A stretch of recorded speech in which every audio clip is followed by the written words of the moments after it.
எங்க அம்மாக்கு முன்னாடி அவர் தான் எங்களுக்கு கடவுள். சட்டப்படி அவர் கிரிமினல் தான், அதை அவரே ஒத்துக்கிறாரு. நம்மளும் மறுக்க முடியாது, அவரும் மறுக்கலை. ரொம்ப ஜென்யூனாக அவர் திரும்பி வாழ முயற்சி பண்ணியிருக்காரு. ஆனால் அரசியலும் பல காரணங்களும் அது நடக்க முடியாமல் போச்சு. தோல்ல துப்பாக்கி அப்படி நிற்பாரு. கோபிநத்தம்ன்றது ஒரு ரிமோட் வில்லேஜ். அங்கே இருந்து கிட்டத்தட்ட 2 ஸ்டேட்டை ரிமோட் வச்சு அவர் கண்ட்ரோல் பண்ணிட்டு இருந்தார். அங்கேருந்து ப்ரெஸ்ஸுக்கு செய்தி அனுப்புகிறாரு, ஆடியோ வீடியோ அனுப்புகிறாருன்னா இது ஒரு சாதாரண மனிதன் கிடையாது இல்லையா? பண்ணுறது சரி கிடையாது. ஆனால் அவர் கூடுதலாக ஒரு உயிர் போகிறத விரும்பலை. இப்போ 93ல் முதல்ல நக்கீரன் டீம், சுப்பு சார் இருந்த டீம், அவங்க உள்ளே போய் ஃபோட்டோ எடுக்கும்போது அப்போ தான் உண்மைகள் வெளிவருது. ஒருவேளை அவர் இருந்து இந்த சரண்லாம் சாத்தியமாயிருந்தா விவசாயம் கூட பார்த்துருந்துக்கலாம்.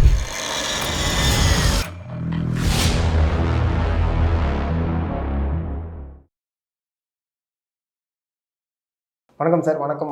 எப்படி இருக்கீங்க? மகிழ்ச்சியா திருப்தியா இருக்கும். நிறைவா இருக்கீங்க. அந்த நிறைவு எங்களுக்குமே இருந்துச்சுன்னே சொல்லலாம். என்னன்னா ஃபர்ஸ்ட் ஆஃப் ஆல் ஒரு டாக்குமெண்ட்ரி சீரீஸை இங்கே அணுகிறது ரொம்ப புதுசு. அதை ஒரு படம் மாதிரி நாங்கள் அணுகிறது ரொம்ப புதுசு. ஸோ அந்த வகையில் வீரப்பன் ரொம்ப பெரிய சக்ஸஸ்னே சொல்லலாம். நான் உங்ககிட்ட கேட்குறேன், உங்களுடைய பர்ஸ்பெக்டிவில் வீரப்பன் யார்? வீரப்பன் ஒரு இன்ட்ரெஸ்டிங்கான பர்சனாலிட்டி. கிரிமினலா? இல்லை, அதுதான் சொல்ல வரேன். கிரிமினல் தான், சட்டப்படி அவர் கிரிமினல் தான், அதை அவரே ஒத்துக்கிறாரு. நம்மளும் மறுக்க முடியாது, அவரும் மறுக்கலை. அப்போ அதுக்கு மக்களுடைய பார்வையிலே தலைவரா? மக்கள் எல்லாரும் அவரை ஒத்துக்கிட்டாங்கன்னு சொல்ல முடியாது இல்லையா? மக்கள் மொத்தமாக ஒத்துக்கலை. ஆனால் அவரை தெய்வமாவோ தலைவராகவோ வழிபடுறவங்க இருக்காங்க. இது ரெண்டுக்கும் இடையில ஒரு பர்சனாலிட்டியாக தான் நாங்கள் பார்க்குறோம் அவரை. நீங்கள் ஹீரோவாக எடுத்தீங்க, ஒரு நாயகனாக எடுத்தீங்கன்னா அதுலேயும் அவர் உச்சத்தில் இருப்பார். அந்த பண்புகள் நிறையா இருக்குது. நீங்கள் வில்லனாக கிரிமினலாக எடுத்தீங்கன்னாலும் அதில் அவர் உச்சத்தில் இருப்பார். இது ரெண்டும் கலந்த, அதை தாண்டிய ஒரு மனிதராக நான் பார்க்குறேன். ஓகே. எப்படி இந்த சீரீஸை நாங்கள் அணுகணும் அப்படின்னா, எங்கேயுமே எங்களுக்கு ஃபிக்ஷன் அப்படிங்கிறது தனியாக தெரியலை. அதுக்கு மிகப்பெரிய ஒரு பாராட்டுகள். அது ஒரு மிகப்பெரிய ஒரு சேலஞ்சுமே கூட. ஏன்னா அது எடிட் பண்ணும்போது நம்ம இங்கிட்டுக்கு அங்கிட்டும் தெரியக்கூடாது. இங்கே ஒரு கட்டு வருதுன்னா அந்த கட்டு அதை மேட்ச் பண்ணணும். ஸோ இந்த மாதிரியான விஷயங்கள்லாம் இருக்குல்ல, இதை நீங்கள் எப்படி ஹேண்டில் பண்ணீங்க? ஃபஸ்ட்டு ரைட்டிங்காகவே டிசைட் ஆகுது. ரைட்டிங் டிசைட் ஆன பிறகு நிறையா ப்ராசஸ் போகிறோம். லாஸ்ட்டாக தான் ஆக்சுவலாக ஃபிக்ஷன் ஆட் பண்ணுறோம். அதுக்கு முன்னாடியே பார்த்தீங்கன்னு சொன்னால் Veerappan footage and interview footage இது ரெண்டே ஒர்க் ஆகிடணுன்றது தான் பிளான். ஓகே. ஸோ இதுவே தனியாக ஹோலாக ஒரு சீரீஸாக இருந்துடணும், அது பிரச்சனையே இல்லாமல் அப்படின்னு சொல்லிட்டு. அதுக்கடுத்து எங்களுக்கு பிரிட்ஜ் தேவைப்படுது.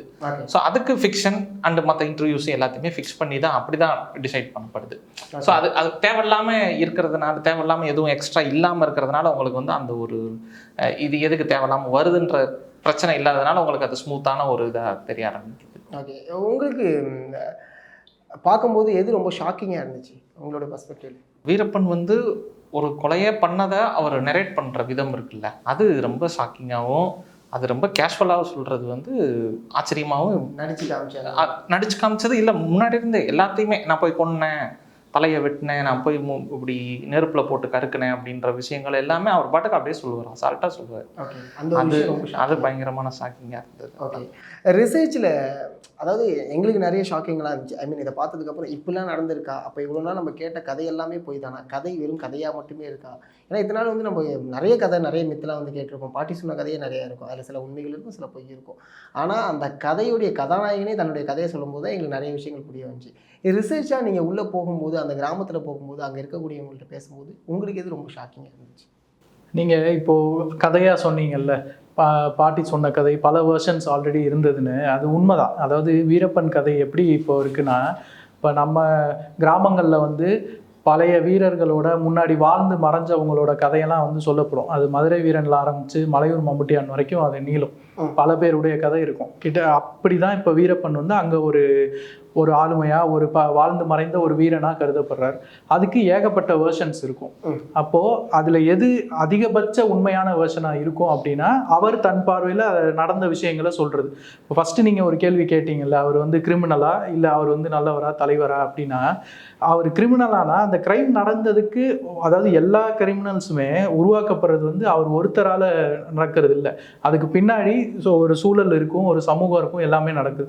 இது மாதிரி வீரப்பன் போன்ற ஒரு மிகப்பெரிய ஒரு கிரைம் குற்றங்கள் செய்கிறவர் உருவாகிறாருன்னா அவரே அவர் கதையை சொல்கிறாரு, என்னெல்லாம் அதில் கான்ட்ரிபியூட் பண்ணியிருக்கு அப்படின்னு.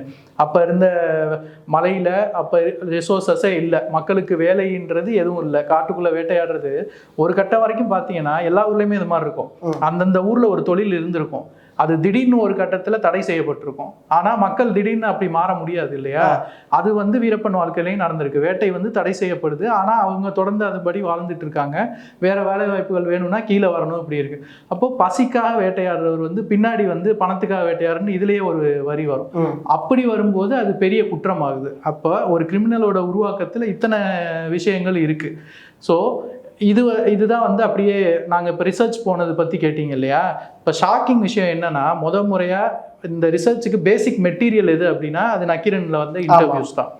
அப்போ அந்த இன்டர்வியூஸ் பார்க்கும்போதே அது வரைக்கும் நாங்கள் நம்ம வீரப்பனை எதில் பார்த்துருப்போம், புத்தகங்களில் ஃபோட்டோவாக பார்த்துருப்போம், பல படங்கள் கேப்டன் பிரபாகரன்ல ஆரம்பிச்சு இன்னும் நிறைய நாடகங்கள் கூட வந்துச்சு, அதில் கூட நம்ம வந்து கற்பனையாக பார்த்துருப்போம். ஆமாம், எல்லாத்துலேயும் அவர் எப்படி இருப்பார், ஒரு இறுக்கமான ஆளா, ஒரு வில்லனா, ஒரு ரூடான ஆளா, முரட்டுத்தனமானவராக இருப்பார்.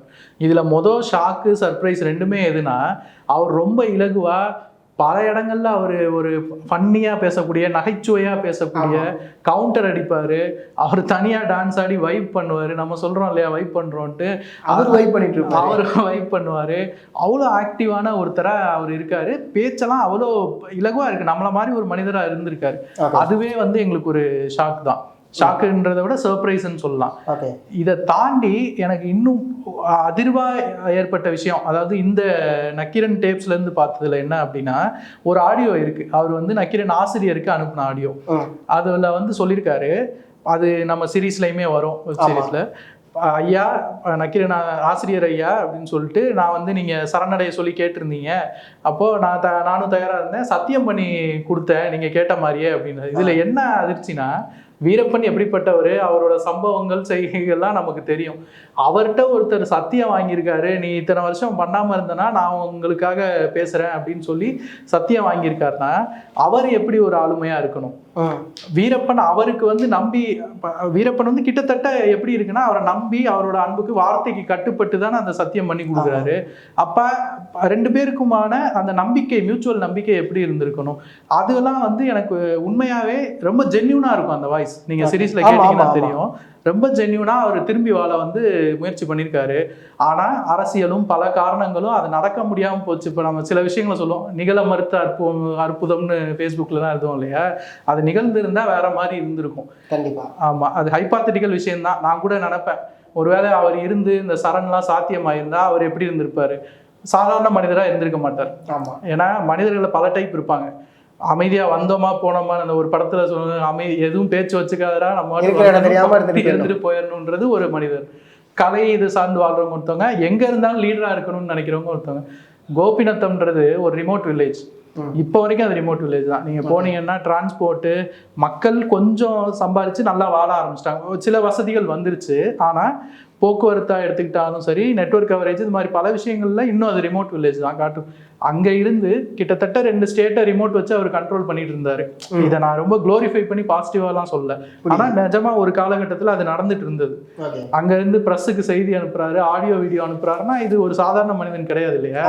அப்போ அவர் சரணடைஞ்சு இதெல்லாம் நடந்திருந்தா அவர் ஒரு வேலைக்கு போயிட்டுலாம் இருந்திருக்க மாட்டார். யாரு வேலை கொடுப்பா, வீரப்பன் போன்ற அவர் அதுக்கெல்லாம் மேலே போயிட்டார் இல்லையா.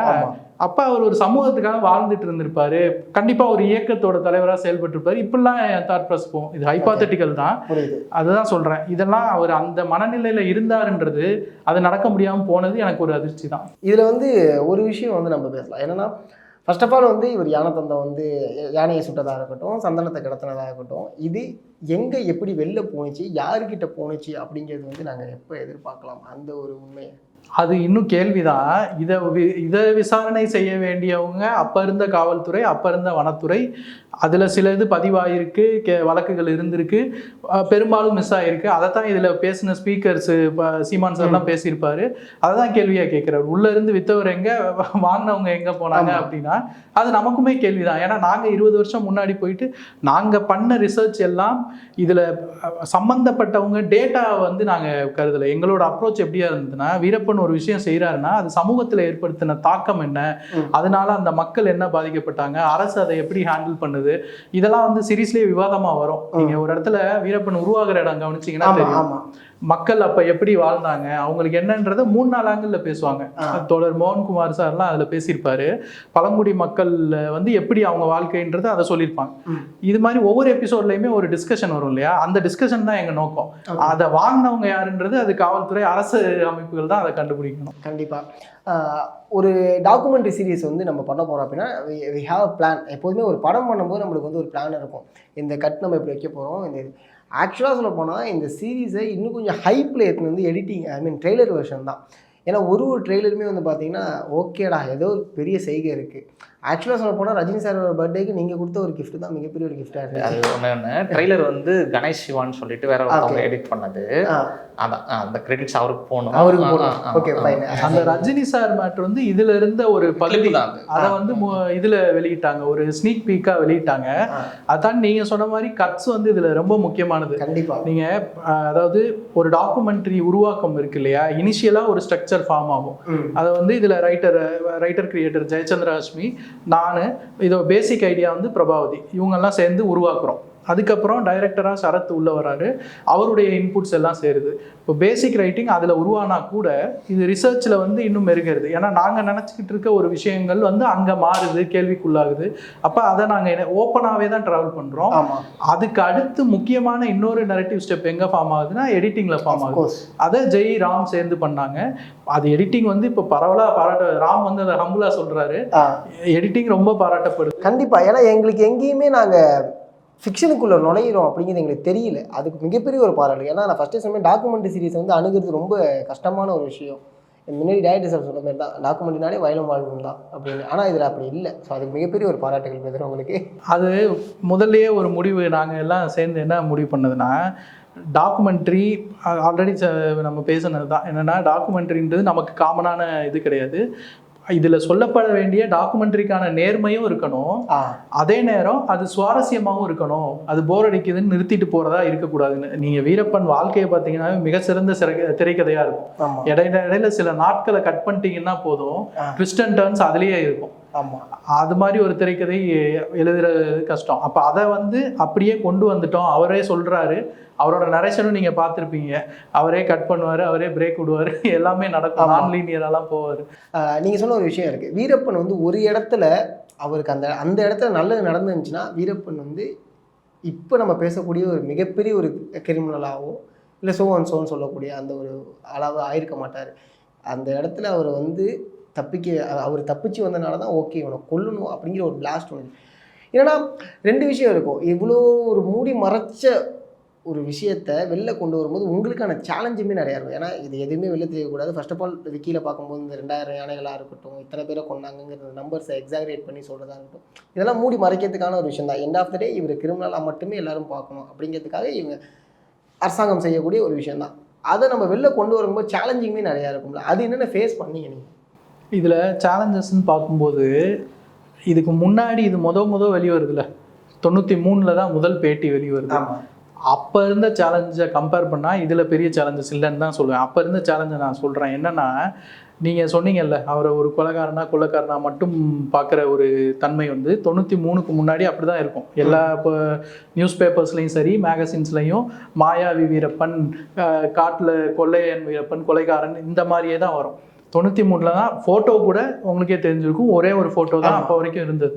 இப்போ 93ல் முதல்ல நக்கீரன் டீம், சுப்பு சார் இருந்த டீம், அவங்க வந்து உள்ளே போய் ஃபோட்டோ எடுக்கும்போது அப்போ தான் உண்மைகள் வெளிவருது. வீரப்பனுக்கு பின்னாடி ஒரு கதை இருக்குது, ஒரு நியாயம் இருக்குது. இப்போ நீங்கள் சொன்ன மாதிரி அவர் வாழ்க்கையில், நம்ம வாழ்க்கையில் எல்லாமே ப்ராபபிலிட்டிஸ் தானே. இப்போ 12B படத்தில் பார்க்குற மாதிரி, இல்லை ஒரு இந்த கேம் விளாடுவோம், ஒரு சைடு இப்படி திருப்பிட்டோம் அப்படின்னா மொத்த வாழ்க்கையும் மாறும். அன்னைக்கு ஒரு வேளை அவர் வீரப்பனே சொல்கிற மாதிரி அனுபவிச்சுட்டு தண்டனை அனுபவிச்சுட்டு வந்திருந்தா அவர் விவசாயம் கூட பார்த்துருந்துக்கலாம். அவர் அதை சின்சியராக தான் சொல்லுவார். அவர் சும்மா சொல்கிற மாதிரிலாம் இருக்காது. மேபி அவர் ஒரு விவசாயியாக மாறி இருக்கலாம், வேற வகையில் அவர் வாழ்க்கை போயிருக்கும். ஆனால் இதெல்லாமே மாறுது. இப்போ இதெல்லாம் எப்போ வெளியே தெரிய வருதுன்னா, அந்த 93 இன்டர்வியூலையும் 96ல் வீடியோ இன்டர்வியூ. அப்போ அவங்க உள்ளே போய் எடுக்கிறதுலேருந்து அதை பாதுகாக்கிற வரைக்கும் கிட்டத்தட்ட உயிரை கொடுத்து அந்த டீம். நக்கீரன் ஆசிரியர் மேலே பல வழக்குகள் இருக்குது. அவர் வந்து சிறைக்கு போயிருக்காரு. இந்த டீமில் இருந்த சுப்பு சார் வந்து தலைமறைவாக இருந்திருக்காரு, சிறைக்கு போயிருக்காரு. உள்ளே போய் வந்தவங்க, இந்த நியூஸை வெளியிலேருந்து கவர் பண்ண ஜீவா சார், அவரும் வீரப்பன்லாம் சந்திச்சிருக்காரு. இவங்க எல்லாரும் பட்ட அந்த காயங்கள், வலிகள், அந்த சேலஞ்சஸை கம்பேர் பண்ணும்போது எங்களுக்கு சேலஞ்ச் கம்மியாக இருந்தது. எங்கள் சேலஞ்ச் வேறு வடிவில் இருந்துச்சு. இதை சரியாக கொண்டு போகணும்னு நக்கீரன் ஆசிரியர் சொல்லிட்டாங்க. அது எங்கள் சேலஞ்சாக இருந்தது. இன்னொரு பக்கம் வீரப்பன் ஹீரோவாக தான் நீங்கள் பார்த்தீங்கன்னா தெரியும், டக்குன்னு நம்ம அவரை ரசிக்க ஆரம்பிச்சிருவோம். 2-3 எபிசோடு, 3வது எபிசோட்லாம் போகும்போது அவரை ரசிக்க ஆரம்பிச்சிருவோம். அது வந்து அவரை ஹீரோவாக நாங்கள் காட்டக்கூடாது. ஏன்னா அது பார்க்குறவங்களுடைய பர்ஸ்பெக்டிவ்ல இருக்கணும். அது எங்களுக்கு சேலஞ்சாக இருந்தது. மற்றபடி வெளி சேலஞ்சஸ் பெருசாக இல்லை எங்களுக்கு. ஒரு ஜட்ஜ் அப்படின்னு ஒன்று தான் சொல்லுவார். அதுமாரி ஒரு ஜட்ஜி வராங்க, நான் வந்து யானை சொல்கிறேன் தான், ஓகே அது தப்பு. நீதிபதி வராரு, நீதிபதி வந்து நிறைய போலீஸோடைய பாதுகாப்போடு வந்து அவர் யானையை சுட்டு போகிறாரு, அவர் யார் அப்படிங்கிற மாதிரி கேட்பாங்க. வெளிவராத பல பேருடைய நேம்ஸை வந்து நீங்கள் கட் பண்ணி தூக்கி இருக்கீங்களா? அது தெரிஞ்சுக்கிறதுக்காக கேட்குறேன். பல பேர் நேம்ஸ்ன்னு சொல்ல முடியாது. அதில் சில பேருடைய நேம்ஸ் வந்து மியூட் ஆகிருக்கும். அது என்ன அப்படின்னா, இப்போது இந்த கதை இருக்கு இல்லையா, எங்களோட நோக்கம் வந்து ப்ராடர் நோக்கம். இதில் பல விஷயங்கள் இருக்குது. இப்போ வீரப்பன் கதையில் ஒன்று, வீரப்பன் மாதிரியான ஒரு கிரிமினல் ஏன் இப்படி அவர் பாதம் மாறுது, ஏன் எப்படி உருவாகிறான்றது ஒன்று. அவரை தேடுறேன்ற பேரில் மக்களுக்கு நடந்த கொடுமைகள் ஒன்று. அவர் சரணடைகிறேன்னு வரும்போது அது நடக்காமல் போகிறதுக்கான அரசியல் ஒன்று. இதெல்லாம் பெரிய விஷயங்கள். இப்போ இதுக்குள்ளே போயிட்டு ஒரு வாட்டி வேட்டையாட வந்து அவர் குறிப்பிட்ற மாதிரி ஒருத்தர், இல்லை ஒரு முறை அவரை சுட்டு பிடிக்க முயன்றவர், இல்லை இவர் சுட்டவர், அந்த தருணத்தில் இவர் கூட இருந்த டீம்ன்றது, இதெல்லாம் மைக்ரோ விஷயங்கள். அப்போது இந்த விஷயங்களை சொல்கிறதுக்காக இந்த பெரிய சமூக விஷயங்கள் இருக்கு இல்லையா, அதை தியாகம் பண்ண நாங்கள் விரும்பலை. இந்த பெரிய விஷயங்கள் சென்றடையணும். அதுக்கு தடையாக இந்த சின்ன விஷயங்கள் இருந்தால் அதை மியூட் பண்ணிக்கலாம். இப்போ ZEE5 வந்து இந்த சப்ஜெக்டே உங்களுக்கு தெரிஞ்சிருக்கும், இது வந்து கான்ட்ரவர்ஷியல் தான். இந்த அறிவிப்பு வரும்போதே போச்சு, என்னென்ன வரப்போகுதோ அப்படின்ற மாதிரி தான் அப்பையும் இருக்குது, இப்பையும் இருக்குது, இனியும் இருக்கும். அப்போது ZEE5 இதுக்கு தயாராக வர்றாங்க.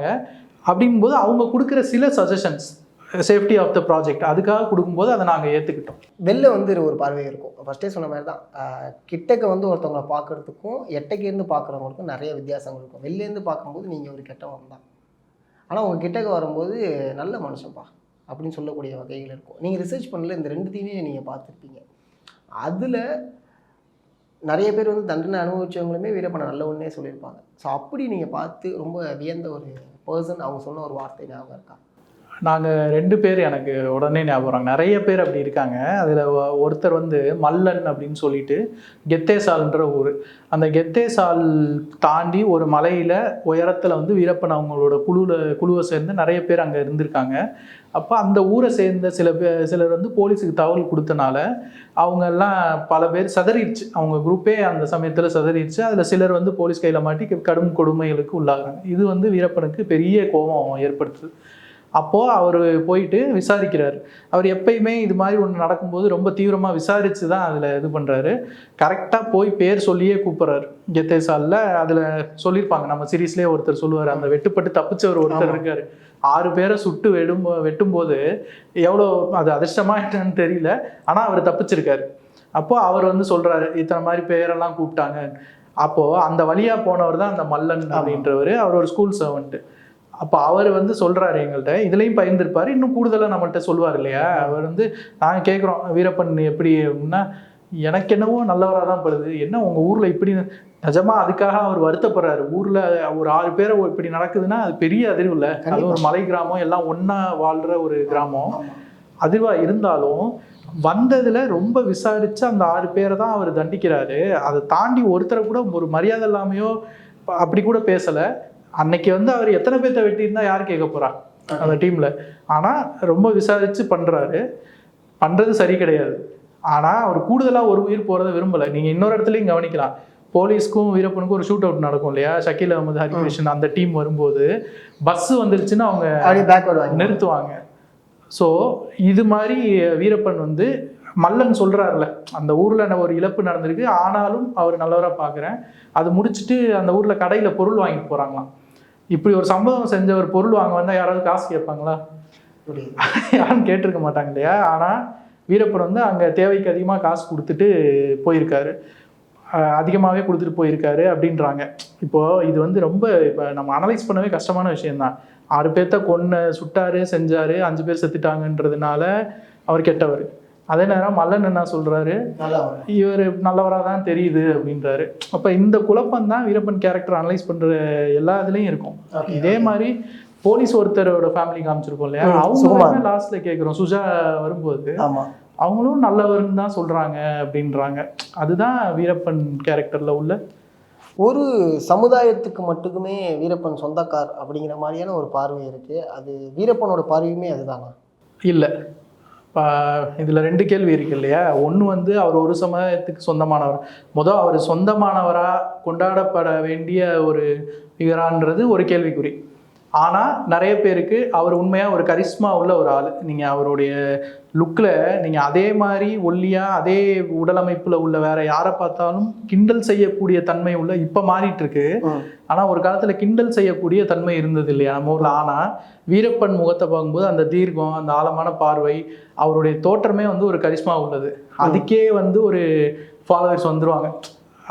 மக்கள் அப்படி தானே பார்ப்பாங்க. நம்ம இப்போ மனிதர்களுக்கு ஆதி குணம்னு பார்த்தீங்கன்னா அது வேட்டையாடுறது, வீரம் தான். லவ், விசுவாசம்லாம் அதுக்கடுத்து வர்றது தான். அப்போ அந்த வீரத்து மேலே ஒரு ஈர்ப்பு வரும். அப்படி அவரை கொண்டாடுறாங்க. அது கொண்டாடுறாங்க. பட் அது ஒரு கேள்விக்குரியதான் வைங்களேன். நம்ம ஸ்பீக்கர்ஸே நிறைய பேர் சொல்லியிருப்பாங்க, அவரை செலிப்ரேட் பண்ணுறது சரியா தப்பா அப்படின்னு தெரியலன்னு. அப்போ கொண்டாடுறது ஒரு லெவல்னா அதை ஒரு சமூகம் மட்டும் கொண்டாடுறதானா இல்லை. ஏன்னா நாங்கள் அந்த அவருடைய நினைவிடத்தில் எடுத்தோம் இல்லையா, அங்கே பல சமூகங்களும் வர்றாங்க. ஒருத்தர்லாம் சொல்லியிருப்பாரு, என் குழந்தை பிறந்தா அவரோட பேர் வைப்பேன் அப்படின்ட்டு. அவர் வந்து நம்ம நினைக்கிற மாதிரி, பலர் நினைக்கக்கூடிய மாதிரி வீரப்பன் சமூகம் அவங்க சேர்ந்த சமூகம் கிடையாது. அப்போது பலரும் இது பண்ணுறாங்க, கொண்டாடுறாங்க, மதிக்கிறாங்கன்றது நம்ம புரிஞ்சுக்க முடியும்.